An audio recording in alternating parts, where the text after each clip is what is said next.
I got 5 to 10 testimonials, case studies, gone through this rotation a few times, yeah.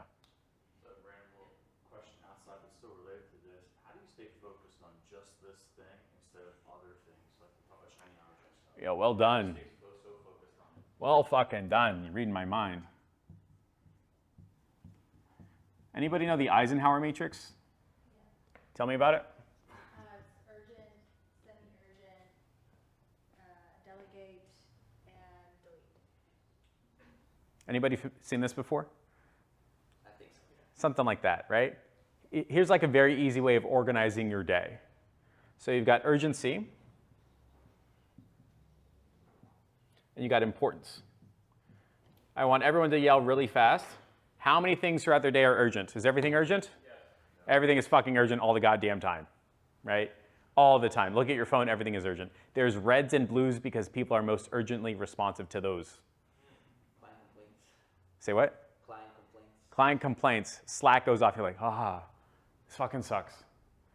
Even if it's not that big of a deal, our inherent response is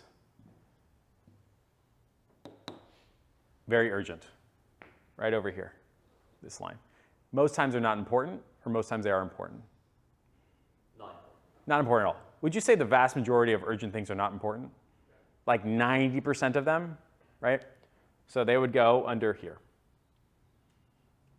Mentally, in a bucket, in the chart and graph, this is how you should be thinking about your day. Is my stuff important? Is my stuff urgent? Low important? High urgency? What do you do with this bucket? Delegate. You could delegate it, or you could just fucking ignore it like I do. Yeah. Say what? You can get rid of it. That's fucking right. If somebody is messaging you non-important, highly urgent things, chances are you can just ignore it. You can get back to it later. Not important if it's urgent. You need to pay your phone bill.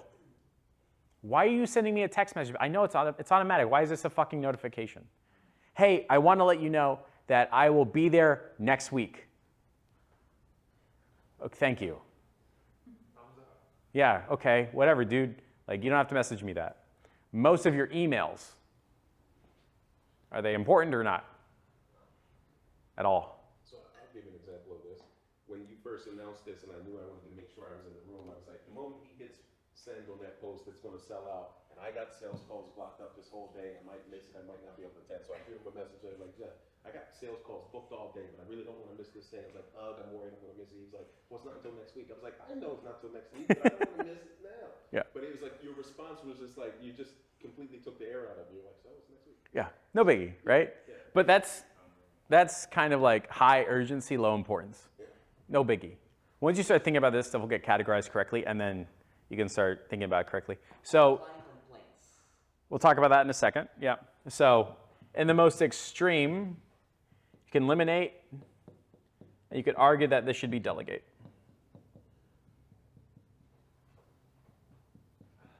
Pick your bucket, right? I try to be extreme and just say I'm just going to eliminate this, right? No, you cannot message me all day long, right? Or you have to message somebody else. You can have that conversation. You should not completely ignore this because most times if you're getting a lot of urgency and non-importance, something might be like a leaky bucket, right? You could just record a 10, 15-minute walkthrough, give it to somebody else and say, hey, here's how you solve that problem forever, that type of thing. You do that enough, you can have a library of SOPs. And we can be communicating with your staff. You say, give me a number 1, a number 7, number 12. Cool. What about low important, low urgent? What happens here? Delete. You just fucking delete that shit, right? I don't need this at all. How many people here still get Groupon emails? Oh my God. When's the last time you opened them? Dude, can't even tell. They still make money? I don't know how they're in business anymore, right? Money laundering. Money laundering, right? How many people have an overly aggressive inbox that's filled with shopping emails? Right? Yeah. Well, like when you pay your credit card and automatically sends an email, you're like, I don't need that. Yeah, I know I paid, thank you very much, right? I get an email and a text message, thank you, right? Deleted. In your business, you will get a bunch of these and a bunch of these.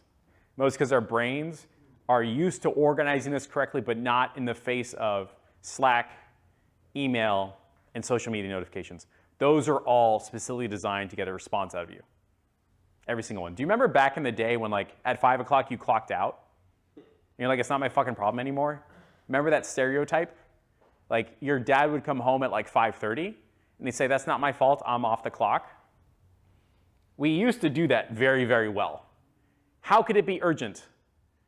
I will deal with this shit tomorrow. That used to be normal. Now we don't get that luxury, right? What about stuff that's very important and low urgency? What about an example of that? Building funnels, optimizing ads. Cool. Everything for our own business. Could be. What else? Like writing a book. Writing a book. That's everybody wants to write a book. Always. I'm going to put that shit here. That's a very good one. Writing a book. Who here has wanted to write a book? Right? I'm in the process. In the process. What about Stripe alerts, chargebacks, right? Yeah. What about become healthier? Yeah. Right? What about building long-term success? Right? All the important things that actually matter, which bucket do they go into? Typically not urgent. Very important and not urgent. That type of stuff. Like having deep, meaningful conversations with your spouse that matter. Being present and paying attention to things. Going to the zoo with your kids. That shit goes here. But what stuff do we pay attention to? What the fuck? That's what happens, right? Give me another example of this stuff. Posting content. Well, documentation. Creating low-ticket products. Low-ticket offers. Yep. Improving your product. We all shit that we know. Everything. Strategizing, right? Stepping away from our business so that we can think about our business. That type of stuff. There are plenty of people that will pay plenty of money simply to turn these things into these things so we get the same response. So we get the same physical, emotional, and brain response. This is urgent and important. I need to write my book right now. Just even the sound that Slack makes is different than everything else. Yeah. Ugh. PTSD. Disable that shit. It was, yeah. I was hearing it even when it wasn't happening. Yeah. It's fucking horrible, right? What happens when you hire an accountability coach? What do they do to this chart? They make you work on that button. They get rid of this shit so you're not paying attention to it. They get rid of this shit so you're not paying attention to it, and they transition this over here. Because this is what we respond to. What are examples of stuff that is of high importance and high urgency? Sales calls. I like that. What else you got for me? Give me some like real life stuff. What's high importance and high urgency? Spend time with your family that's older. Getting sick. Could be. Getting sick, cancer, keep going. Health, I lost my voice 3 times. losing your voice. What else? High importance, high urgency. This is very important. You need to deal with it right now. Stretching, going to the gym. Injuries are usually high importance and high urgency. Yeah. Yeah. Paying taxes. If you don't do that, I don't know what happens, right? What about getting chased by a tiger? That type of shit. That's what our brains are used to. Storms, fires, tigers. This type of shit. This is what our brains are used to. Yeah, we're quicker to run away from something that we're in fear of than something of pleasure. Because it's high important and high urgency. This is survival right here.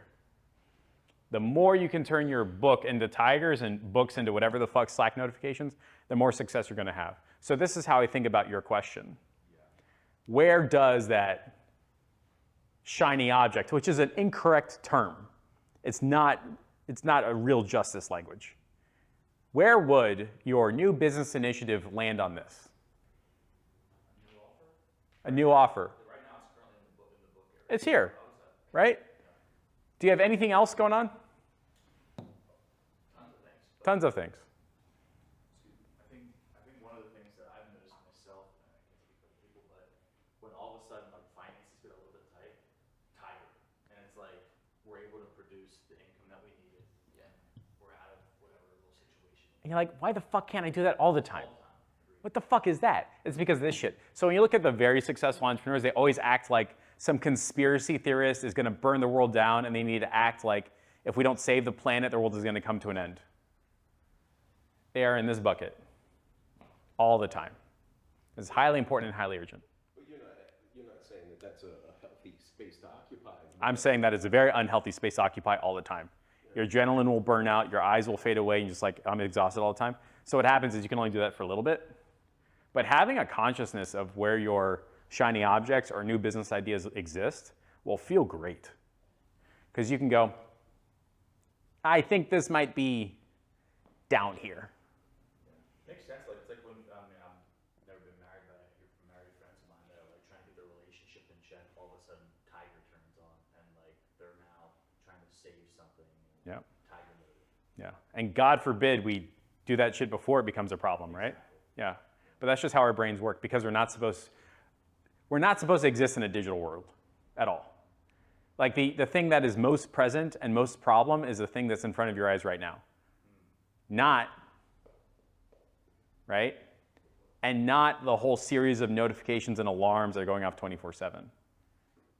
We're running from or towards shit that ain't even close to us. It doesn't even exist at all, right? Like the amount of problems my brain gives me when somebody talks shit on one of my threads is insane.